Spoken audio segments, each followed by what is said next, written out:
अध्याय 34। हिमालय में एक महल प्रकट करना।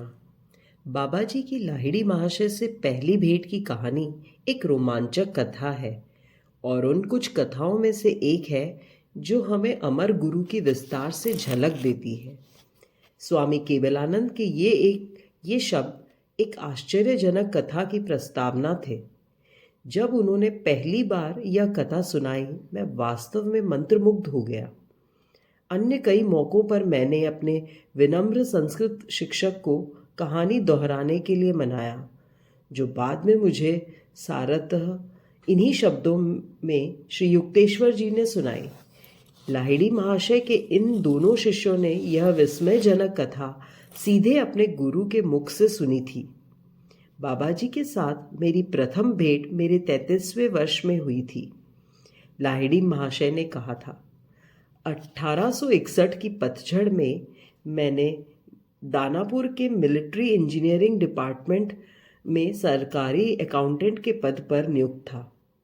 एक दिन सुबह ऑफिस मैनेजर ने मुझे बुलाया। लाहिड़ी, उसने कहा, हमारे मुख्य कार्यालय से अभी अभी एक तार आया है। तुम्हें रानीखेत स्थानांतरित किया जा रहा है। वहां अब एक आर्मी चौकी स्थापित की जा रही है। एक सेवक के साथ मैं 500 मील की यात्रा पर निकला।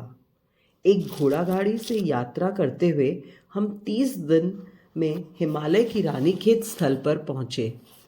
मेरे ऑफिस का कार्यभार अधिक नहीं था।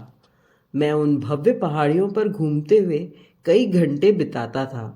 मैंने एक उड़ती खबर सुनी थी कि उस क्षेत्र को महान संतों ने अपनी उपस्थिति से धन्य किया है। मुझे उन्हें मिलने की तीव्र इच्छा हुई। एक दोपहर घूमते हुए दूर से मेरा मन पुकारती हुई आवाज़ को सुनकर मैं आश्चर्यचकित रह गया। मैंने दुनागिरी पर्वत की अपनी कठिन चढ़ाई जारी रखी। इस विचार से मुझे थोड़ी बेचैनी हुई कि जंगल में अंधकार होने से पहले मैं संभवतः वापस न लौट सकूं। अंततः मैं एक छोटे से समतल स्थान पर पहुंचा जिसके चारों ओर गुफाएं थीं। उनमें से एक चट्टान पर स्वागत में अपने हाथ फैलाए मुस्कुराता हुआ एक युवक खड़ा था। विस्मय से मैंने देखा, उसके ताम्रवर्णी बालों के अलावा वो बहुत अधिक मेरे समान दिखता था। लाहिड़ी, तू आ गया? संत ने स्नेहपूर्वक हिंदी में मुझे संबोधित किया। यहाँ इस गुफा में विश्राम करो, मैंने ही तुम्हें पुकारा था। मैंने एक छोटी गुफा में प्रवेश किया जिसमें कुछ ऊनी कंबल और थोड़े से कमंडलू रखे थे। लाहिड़ी, तुम्हें वह आसन याद है? योगी ने कोने में लपेट कर रखे एक कंबल की ओर संकेत किया। नहीं महाशय, अपने अभियान की विचित्रता से कुछ परेशान मैंने आगे कहा, रात होने से पहले मुझे अब चलना चाहिए। मुझे सुबह ऑफिस में काम है। उस रहस्यमय संत ने इंग्लिश में जवाब दिया, ऑफिस तुम्हारे लिए लाया गया था और तुम ऑफिस के लिए नहीं। मैं अवाक था कि यह वनवासी साधु केवल इंग्लिश ही नहीं बोल रहा बल्कि क्राइस्ट के शब्दों को भी वाणी दे रहा है। देख रहा हूं कि मेरे तार का असर हुआ है। योगी की यह बात मुझे समझ नहीं आई। मैंने उनका तात्पर्य पूछा। मैं उस तार के बारे में कह रहा हूं जिसने इन एकांत स्थलों में बुलाया। मैंने ही तुम्हारे वरिष्ठ के मन में चुपचाप यह विचार डाला था कि तुम्हें रानीखेत स्थानांतरित किया जाए। जब व्यक्ति मानव जाति के स्थान अपना एकत्व अनुभव करता है, सब मन प्रसारण केंद्र बन जाते हैं जिनके माध्यम से वह इच्छा अनुसार कार्य कर सकता है। उन्होंने कोमलता से यह भी कहा, लाहिड़ी, निश्चित रूप से यह गुफा तुम्हें परिचित लग रही होगी। जब मैं विस्मय पूर्वक मौन रहा, वह संत मेरे पास आए और हल्के से मेरे मस्तक पर स्पर्श किया। उनके चुंबकीय स्पर्श से मेरे मस्तक में एक आश्चर्यजनक करंट दौड़ गया, जिससे मेरे पूर्व जीवन की मधुर बीज स्मृतियां मुक्त हो गईं। मुझे याद आया, मेरी आवाज़ आनंद भरी सिसकियों से लगभग घुटी हुई थी। आप मेरे गुरु बाबा जी हैं, जो हमेशा से मेरे थे। अतीत के दृश्य स्पष्टता से मेरे मन में उभरने लगे। यहाँ इस गुफा में मैंने पिछले जन्म में जीवन के कई वर्ष बिताए थे। जैसे ही अकथनीय स्मृतियों ने मुझे अभिभूत किया, आंसुओं से मैंने अपने गुरु के चरणों को पकड़ लिया। 3 दशकों से भी अधिक समय से मैं तुम्हारी यहाँ प्रतीक्षा कर रहा हूँ। प्रतीक्षा की कि तुम मेरे पास वापस आ जाओ। बाबा जी की आवाज़ स्वर्गिक प्रेम के साथ गूंजी। तुम दूर चले गए और मृत्यु के पार जीवन की शुद्ध लहरों में गायब हो गए। तुम्हारे कर्मों के जादुई डंडे ने तुम्हें छुआ और तुम चले गए। यद्यपि तुम मुझे नहीं देख पाए, मैंने कभी तुमसे अपनी दृष्टि नहीं हटाई। मैंने तुम्हारा उस ज्योतिपूर्ण सूक्ष्म सागर में भी अनुसरण किया जहाँ श्रेष्ठ फरिश्ते तैरते हैं। मैंने दुख में, तूफान में, हलचल और प्रकाश में तुम्हारा पीछा किया, जैसे मादा चिड़िया अपने बच्चे की रक्षा करती है। जब तुमने गर्भ में अपना मानवीय समय बिताया और शिशु के रूप में बाहर आए, मेरी दृष्टि सदा तुम पर थी। जब तुम बचपन में अपने छोटे से शरीर को नादिया की रेत से ढककर पद्मासन में बैठते, मैं अदृश्य रूप से उपस्थित था। इस परिपूर्ण दिन की प्रतीक्षा में धैर्यपूर्वक माह दर माह, वर्ष दर वर्ष मैंने तुम पर दृष्टि रखी है। अब तुम मेरे साथ हो। देखो, यह तुम्हारी गुफा है, तुम्हारी प्रिय गुफा। मैंने इसे साफ सुथरा और तुम्हारे लिए तैयार रखा है। यह तुम्हारा पवित्र कंबल आसन है, जहाँ तुम प्रतिदिन अपने विस्तारशील हृदय को ईश्वर से पूर्ण करने के लिए बैठते थे। देखो, वह तुम्हारा कटोरा है, जिससे तुम प्राय मेरे द्वारा तैयार अमृत पिया करते थे। देखो, मैंने पीतल के कप को कैसे चमका कर रखा है कि शायद तुम इससे फिर से पियोगे। मेरे अपने, क्या तुम्हें अब समझ आया? मेरे गुरु, मैं क्या कहूँ? मैंने टूटे स्वर में हल्के से कहा। ऐसे अमर प्रेम को किसी ने कभी नहीं कहाँ सुना होगा। मैंने अपने शाश्वत धन और जन्म और मरण में मेरे गुरु की ओर देर तक और आनंद भरी दृष्टि से देखा।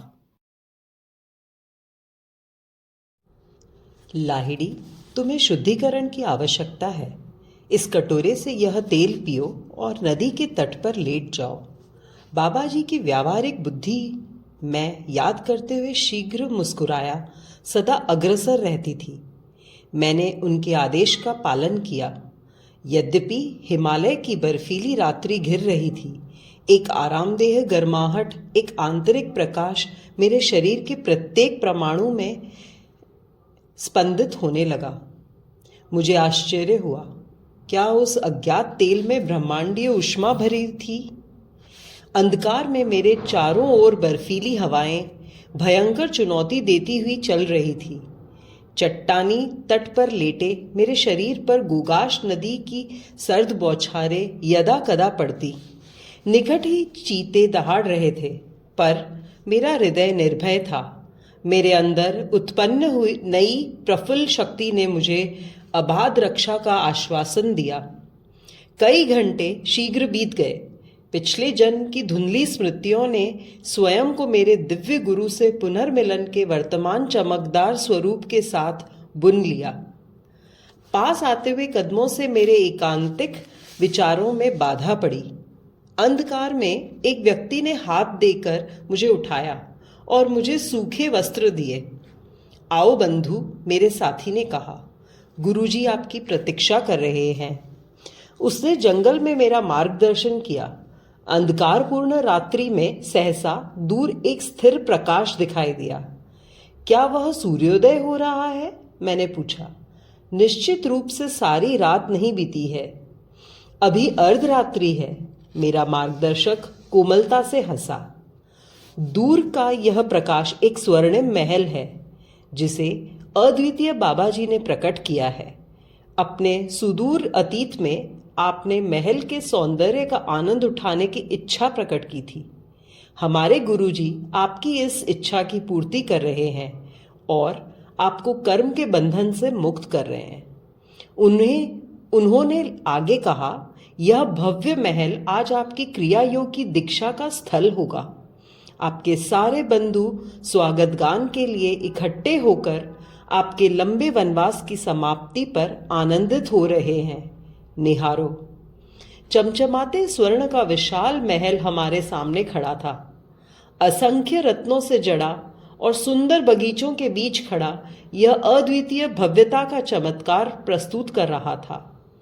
संतों जैसे फरिश्ते दीप्तिमान द्वारों के निकट खड़े थे। मणिकों की आभा से आधे लाल हो गए थे। बड़े आकार और चमक के हीरे, मोती, पन्ने, पुखराज अलंकृत मेहराबों में जड़े हुए थे। मैं अपने साथी के पीछे विशाल स्वागत कक्ष में गया। धूप और गुलाबों की खुशबू वायु को सुगंधित कर रही थी। हल्की रोशनी वाले दीपक विभिन्न रंगों की आभा बिखेर रहे थे। भक्तों के छोटे छोटे समूह, कुछ गोरे कुछ श्याम वर्ण के, संगीतमय कीर्तन कर रहे थे या ध्यान मुद्रा में बैठे आंतरिक शांति में डूबे हुए थे। वातावरण में प्रफुल्लित हर्ष था। अपनी आंखों को दावत दो, इस महल की कलात्मक भव्यता का आनंद उठाओ, क्योंकि केवल आपके सम्मान में इसे अस्तित्व में लाया गया है। मेरा गाइड सहानुभूति पूर्वक मुस्कुराया जब मैंने आश्चर्य भरे कुछ शब्द कहे।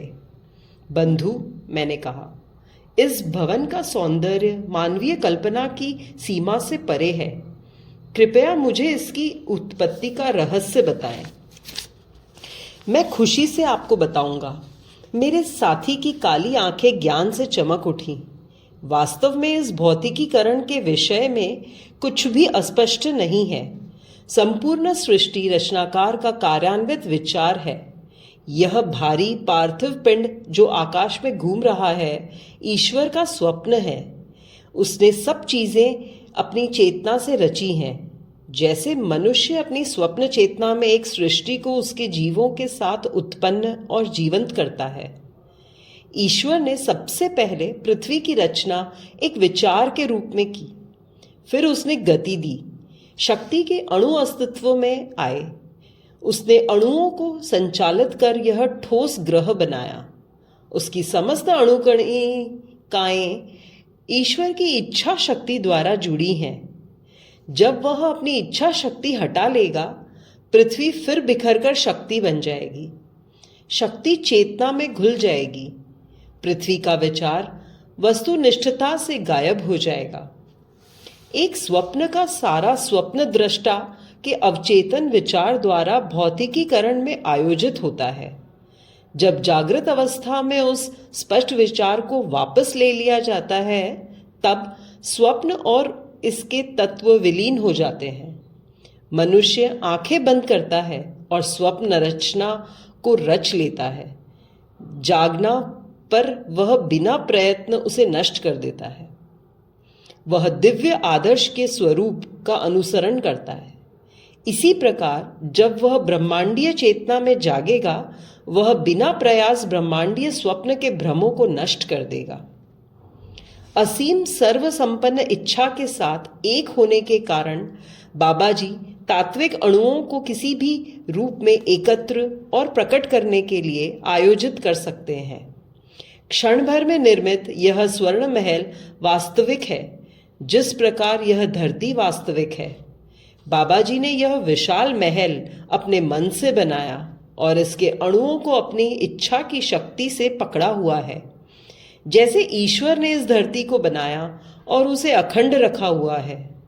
उन्होंने और कहा, जब इस रचना का उद्देश्य पूर्ण हो जाएगा, बाबा जी इसे विलीन कर देंगे। जब मैं विस्मय में चुप रहा, मेरे मार्गदर्शक ने व्यापक हाव भाव प्रकट किया। भव्यता पूर्वक रत्नों से जड़ा यह चमचमाता महल मानवीय प्रयत्नों या श्रम पूर्वक खोदे हुए स्वर्ण और रत्नों से नहीं बना है। यह ठोस रूप में खड़ा मनुष्य के लिए महत्वपूर्ण चुनौती है। जो भी स्वयं को ईश्वर के पुत्र के रूप में जानेगा, जैसा कि बाबा जी ने किया है, वह अपने अंदर छिपी अनंत शक्तियों द्वारा किसी भी लक्ष्य तक पहुंच सकता है। एक सामान्य पत्थर ने अपने अंदर अपार आणविक शक्ति के रहस्य को बंद किया हुआ है, जैसे कि एक नश्वर भी देवत्व का एक पावर हाउस है। इस अंत ने पास रखी मेज से एक मनोहारी फूलदान उठाया। उसकी मूठ हीरों से चमक रही थी। हमारे महान गुरु ने इस महल की रचना असंख्य मुक्त ब्रह्मांडीय किरणों को ठोस रूप देकर की है। उन्होंने आगे कहा, इस फूलदान और इसके हीरों को छुआ, वे सभी इंद्रिय अनुभवों की परीक्षाओं में खरे उतरेंगे। मैंने फूलदान का परीक्षण किया और कमरे की चिकनी दीवारों पर हाथ फेरा जो चमकते सोने से ठोस थी। उदार रूप से हर जगह बिखरे रत्न किसी राजा के कोष के योग्य था। मेरे मन में गहरा संतोष छा गया। एक दबी हुई इच्छा मेरे अवचेतन में बीते हुए जन्मों से छिपी मानो एक साथ तृप्त हुई और बुझ गई। मेरा राजसी साथी मुझे अलंकृत मेहराबों और बरामदों से राजा के महल की तरह उदारता से सजे अनेक कमरों में ले गया। हमने एक विशाल हॉल में प्रवेश किया। उसके मध्य में एक स्वर्ण सिंहासन था, जड़ित रत्नों से ढका, रंगों की चमकदार चकाचौंध बिखेर रहा था। वहां पद्मासन में परम बाबाजी बैठे हुए थे। मैंने चमकदार फर्श पर उनके चरणों में प्रणाम किया। लाहिड़ी, क्या तुम अब भी स्वर्ण महल को अपनी इच्छा का आनंद उठा रहे हो? मेरे गुरु की आंखें उनके नीलमों की भांति चमक रही थी। जागो, तुम्हारी सारी भौतिक कामनाएं अब सदा के लिए शांत होने वाली हैं। उन्होंने आशीर्वाद के कुछ रहस्यमय शब्द बुदबुदाए। मेरे बेटे, उठो, क्रिया योग के माध्यम से ईश्वर के राज्य में अपनी दीक्षा ग्रहण करो। बाबाजी ने अपना हाथ फैलाया। होम यज्ञ की अग्नि प्रकट हुई। वह चारों ओर से फलों और फूलों से घिरी थी।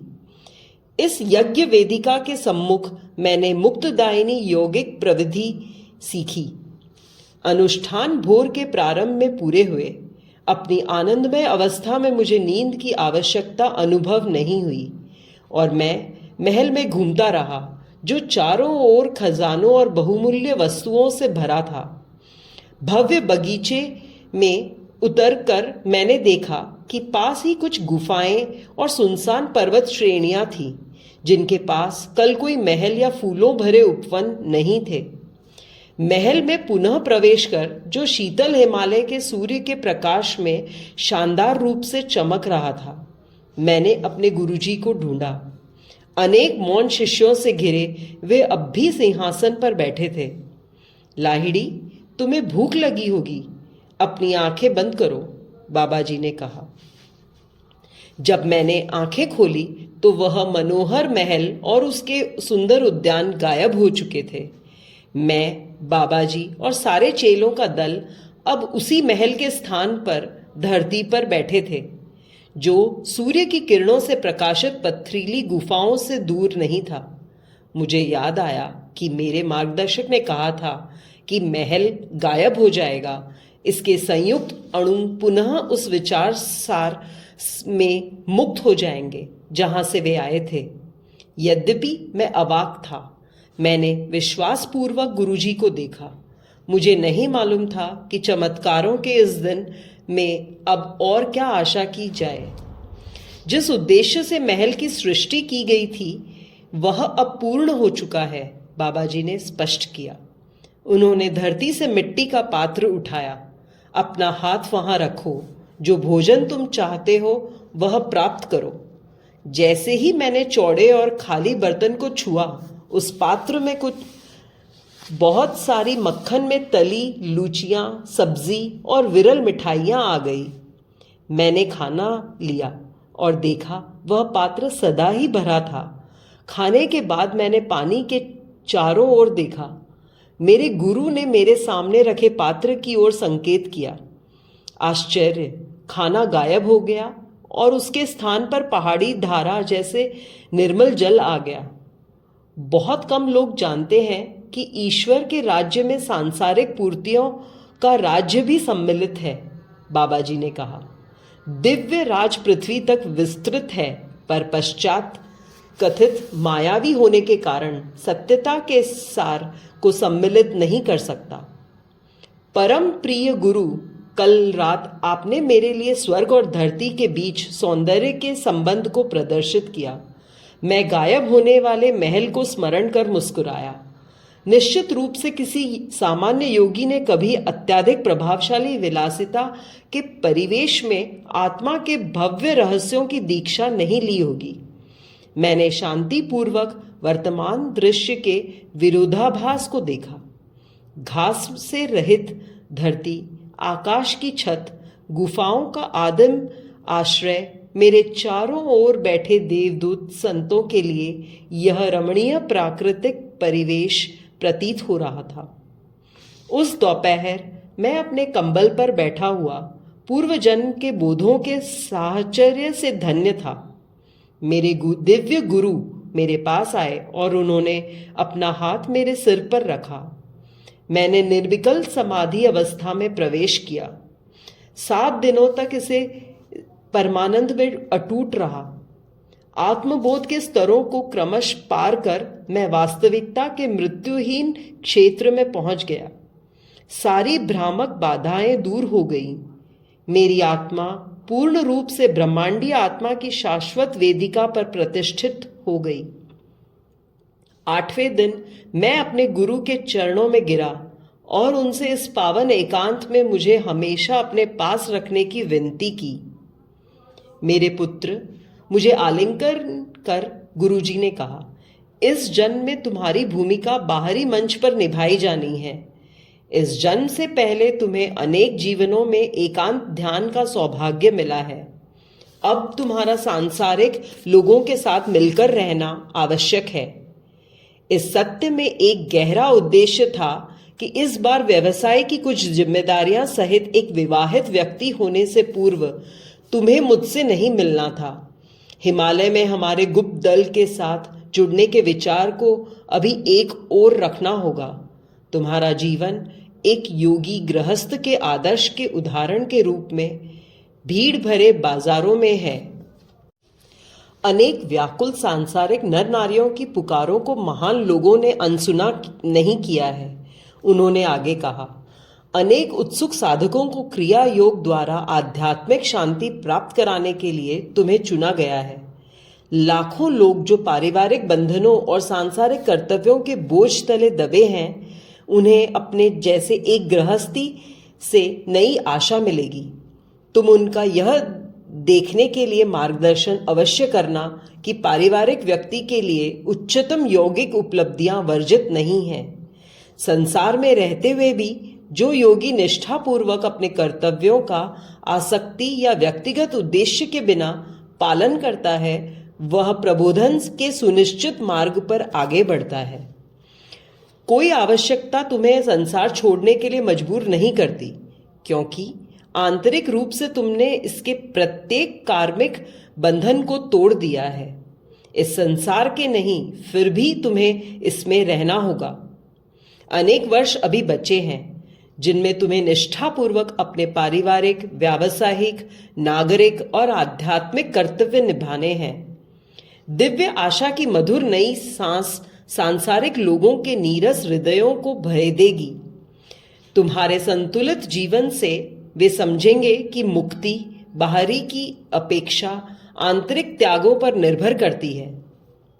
उच्च हिमालय के एकांत में अपने गुरु को सुनते हुए मुझे अपना परिवार, संसार, ऑफिस सब कितने दूर लग रहे थे, फिर भी उनके शब्दों में अटल सत्य ध्वनित हो रहा था। मैंने विनीत भाव से शांति के उस धन्य स्वर्ग को छोड़ना स्वीकार किया। बाबा जी ने मुझे प्राचीन कठोर नियमों में निर्देशित किया, जो गुरु से शिष्य तक यौगिक कला के प्रसारण को नियंत्रित करते हैं। क्रिया की कुंजी केवल योग शिष्यों को ही देना, बाबा जी ने कहा। जो ईश्वर की खोज में सब कुछ अर्पित करने की शपथ लेता है, वह ध्यान के विज्ञान द्वारा जीवन के परम रहस्यों को भेदने के योग्य है। दिव्य गुरु खोई हुई क्रिया कला को पुनर्जीवित कर आपने मनुष्य जाति पर पहले ही उपकार किया है। क्या आप शिष्यत्व की कठोर आवश्यकताओं को घटाकर उस लाभ को और नहीं बढ़ाएंगे? मैंने विनती पूर्वक बाबा जी को देखा। मैं प्रार्थना करता हूं कि आप मुझे सभी साधकों को क्रिया देने की अनुमति दें, भले ही पहले वे स्वयं को पूर्ण आंतरिक त्याग के प्रति वचनबद्ध नहीं कर सकते। संसार के उत्पीड़ित स्त्रियों और पुरुषों को पीछा कर रहे 3 गुणा दुखों से विशेष प्रोत्साहन की आवश्यकता है। वे शायद मुक्ति के मार्ग पर चलने का कभी प्रयत्न नहीं करेंगे अगर उन्हें क्रिया दीक्षा नहीं दी गई। ऐसा ही हो, तुम्हारे द्वारा दिव्य इच्छा व्यक्त की गई है। इन सरल शब्दों के साथ दयावान गुरु ने उन कठोर नियमों को हटा लिया जिन्होंने क्रिया को युगों से गुप्त रखा था। उन सबको मुक्त रूप से क्रिया दो जो विनम्रता पूर्वक सहायता मांगते हैं। थोड़े मौन के बाद बाबा जी ने कहा, अपने प्रत्येक शिष्य को भगवत गीता के इस राजसी वचन को दोहराना, स्वल्पस्य धर्मस्य त्रायते महतो भयातः। इस धर्म का थोड़ा सा भी अभ्यास महान भयों और असीम कष्टों से तुम्हारी रक्षा करेगा।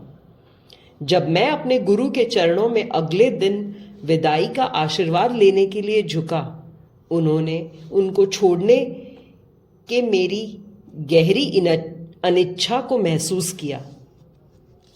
हमारे लिए कोई अलगाव नहीं है मेरे प्रिय बच्चे। उन्होंने स्नेहपूर्वक मेरा कंधा छुआ। तुम जहां भी हो, जब भी तुम मुझे पुकारोगे, मैं उसी क्षण तुम्हारे साथ होऊंगा। उनके विस्मयकारी वादे से दिलासा पाकर और हाल ही में प्राप्त ईश्वरीय बोध के स्वर्णिम से संपन्न मैं पहाड़ी से नीचे अपने मार्ग पर चल दिया। ऑफिस में सहकर्मचारियों ने मेरा स्वागत किया, जिन्होंने 10 दिन तक सोचा था कि मैं हिमालय के जंगलों में खो गया हूं। मुख्य कार्यालय से शीघ्र ही एक पत्र आया। लाहिड़ी दानापुर कार्यालय में वापस आ जाएं, उसमें लिखा था। रानीखेत में उनका स्थानांतरण गलती से हुआ था। रानीखेत में कार्य को संभालने के लिए दूसरे व्यक्ति को भेजा जाना चाहिए था। मैं मुस्कुराया। उन छिपे हुए परस्पर विरोधी प्रवाहों के बारे में सोचते हुए जिनके कारण मैं भारत के उस दूरस्थ स्थान पर आया था। दानापुर वापस जाने से पूर्व मैंने कुछ दिन मुरादाबाद में एक बंगाली परिवार के साथ बिताए। 6 मित्रों की एक मंडली मेरे स्वागत के लिए इकट्ठी हुई। जब मैंने बातचीत को आध्यात्मिक विषय की ओर मोड़ा तो मेरे अतिथेय ने निराशापूर्वक कहा, ओह, आजकल तो भारत संतों से विहीन हो गया है। बाबू, मैंने उत्साहपूर्वक आपत्ति की। निश्चय ही अभी भी इस देश में महान गुरु हैं। उत्कृष्ट उत्साह की मनोदशा में मैं हिमालय के अपने आश्चर्यजनक अनुभव को बताने के लिए बाध्य अनुभव करने लगा। उस छोटी मंडली ने विनम्रता पूर्वक अविश्वास जताया। लाहिड़ी, एक व्यक्ति ने कोमलता से कहा, उन ऊंचे पहाड़ों की हवा से तुम्हारे मन पर दबाव पड़ गया होगा। तुमने जो बताया यह एक स्वप्न ही है। सत्य की उत्साह की सरगर्मी से मैं बिना सोचे बोला, अगर मैं उन्हें बुलाऊंगा, मेरे गुरु यहां इस घर में उपस्थित हो जाएंगे। सब आंखों में उत्सुकता झलकने लगी। इसमें कोई आश्चर्य नहीं था कि प्रत्येक व्यक्ति संत का इस अनोखे ढंग से प्रकट होना देखना चाहता था। आधे मन से मैंने कमरे को शांत करने के लिए कहा और 2 नए ऊनी कंबल मंगवाए। गुरुजी ईथर से आएंगे, मैंने कहा। द्वार के बाहर शांत रहना, शीघ्र ही मैं तुम्हें बुलाऊंगा। मैं ध्यान की अवस्था में बैठकर विनती पूर्वक अपने गुरु का आवाहन करने लगा। अंधकार युक्त कमरा शीघ्र ही हल्की प्रभामंडलीय चांदनी से भर गया। गुरुजी का ज्योतिर्मय आकार प्रकट हुआ। लाहिड़ी, तुमने मुझे छोटी सी बात के लिए बुलाया? गुरुजी की दृष्टि कठोर थी। सच्चाई उत्सुक साधकों के लिए है, व्यर्थ जिज्ञासा वालों के लिए नहीं। जब व्यक्ति देखता है तब विश्वास करना आसान है, तब अस्वीकार करने के लिए कुछ नहीं रह जाता। अतीन्द्रिय सत्य उनके योग्य और उनके द्वारा खोजे जाते हैं जो अपने स्वाभाविक भौतिक संदेह पर विजय पाते हैं। उन्होंने गंभीरता पूर्वक कहा, मुझे जाने दो। मैं प्रार्थना पूर्वक उनके चरणों में गिर पड़ा। पावन गुरु, मैं अपनी गंभीर गलती को समझ रहा हूं। मैं विनम्रता पूर्वक क्षमा मांगता हूं। इन आध्यात्मिक रूप से अंधे लोगों के मन में विश्वास जगाने के लिए मैंने आपको बुलाया है। चूंकि आप मेरी प्रार्थना पर कृपा पूर्वक प्रकट हुए हैं, कृपया मेरे मित्रों को आशीर्वाद दिए बिना मत जाएं। यद्यपि वे अविश्वासी हैं, पर कम से कम वे मेरी अनोखी उक्ति के सत्य को परखने के इच्छुक हैं। ठीक है, मैं थोड़ी देर ठहरता हूं। मैं नहीं चाहता कि तुम्हारे मित्रों के सामने तुम्हारा वचन असत्य हो। बाबा जी का चेहरा कोमल हो गया, पर उन्होंने नम्रता से कहा, इसके बाद मेरे बेटे, मैं तभी आऊंगा जब तुम्हें मेरी आवश्यकता होगी, और हमेशा तब नहीं जब तुम मुझे पुकारोगे। उस मंडली में गहरी शांति छा गई। जब मैंने द्वार खोला, कंबल के आसन पर बैठे ज्योतिर्मान रूप को वे ऐसे देख रहे थे मानो उन्हें अपनी इंद्रियों पर विश्वास न हो। यह तो सामूहिक सम्मोहन है, एक व्यक्ति ने खुलेआम हंसते हुए कहा। हमारी जानकारी के बिना कोई भी व्यक्ति इस कमरे में प्रवेश नहीं कर सकता था। बाबा जी मुस्कुराते हुए आगे बढ़े और प्रत्येक को अपने शरीर के ऊष्मा युक्त मांस को स्पर्श करने का संकेत दिया। संदेह दूर हो गया। श्रद्धा युक्त पश्चाताप से मेरे मित्रों ने फर्श पर झुककर प्रणाम किया। हलवा बनाया जाए। मैं समझ गया, बाबा जी ने यह निवेदन मंडली को अपने भौतिक यथार्थ का विश्वास दिलाने के लिए किया। जब तक हलवा बन रहा था, दिव्य गुरु शिष्टता से बात करते रहे। इन संदेही थॉमसों का श्रद्धालु संत पॉल्स के रूप में काया पलट महान था। जब हमने हलवा खा लिया, बाबा जी ने हम सबको बारी बारी आशीर्वाद दिया। अचानक एक दीप्ति हुई। हमने उसी क्षण बाबा जी के शरीर के विद्युतीय तत्वों को फैलते हुए प्रकाश के धुंध कणों के रूप में विघटित होते हुए देखा। गुरुजी की ईश्वर अनुकूलित इच्छा शक्ति ने उनके शरीर के रूप में संगठित आकाशीय अणुओं पर अपनी पकड़ को शिथिल कर दिया। तत्काल करोड़ों सूक्ष्म स्फुलिंगों की चिंगारियां अनंत जलाशय में बह गई। अपनी आंखों से मैंने मृत्यु के विजेता को देखा। मंडली में से एक मैत्रा सम्मानपूर्वक बोला। उसका चेहरा नए बोध जागरण के आनंद से रूपांतरित हो गया था। परम गुरु काल और स्थान से खेलते हैं जैसे बच्चा बुलबुलों से खेलता है। मैंने ऐसे के दर्शन किए जिसके पास स्वर्ग और धरती की कुंजी है। मैं शीघ्र दानापुर लौट आया। दृढ़तापूर्वक परमात्मा में स्थापित होकर मैंने गृहस्थ, व्यवसाय और पारिवारिक कई गुणा कर्तव्यों को ग्रहण कर लिया। लाहिड़ी महाशय ने स्वामी केवलानंद और श्री युक्तेश्वर जी को बाबा जी से एक अन्य भेंट की उन परिस्थितियों में कहानी सुनाई जो गुरु के इस वचन का स्मरण कराती है, जब भी तुम्हें मेरी आवश्यकता होगी मैं आऊंगा। इलाहाबाद में कुंभ मेले का दृश्य था। लाहिड़ी महाशय ने अपने शिष्यों को बताया, मैं अपने कार्यालय से कुछ छुट्टियों के दौरान वहां गया था। जब मैं इस पवित्र उत्सव में भाग लेने वाले दूर दराज से आए साधु सन्यासियों के बीच घूम रहा था, मैंने भस्म लगाए एक सन्यासी को देखा जो हाथ में भिक्षा पात्र लिए हुए था। मेरे मन में विचार आया कि यह व्यक्ति ढोंगी है। इसने बिना आंतरिक कृपा भाव के अनुरूप सन्यास के बाहरी प्रतीक धारण किए हुए हैं। जैसे ही मैं उस सन्यासी के पास से गुजरा, मेरी विस्मित दृष्टि बाबाजी पर पड़ी। वे उस जटाओं वाले साधु के सामने झुके हुए थे। गुरुजी, मैं शीघ्र उनके पास गया। महाशय, आप यहाँ क्या कर रहे हैं? मैं इस सन्यासी के चरण धो रहा हूं और उसके बाद मैं इसके खाने के बर्तन साफ करूंगा। एक बच्चे की तरह बाबाजी मुस्कुराए।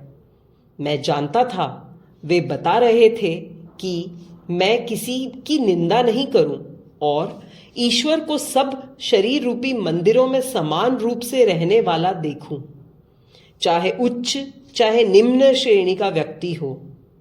महान गुरु ने यह भी कहा, ज्ञानी और अज्ञानी साधुओं की सेवा द्वारा मैं वह महानतम गुण सीख रहा हूं जो ईश्वर को अन्य सब गुणों से अधिक प्रिय है, विनम्रता।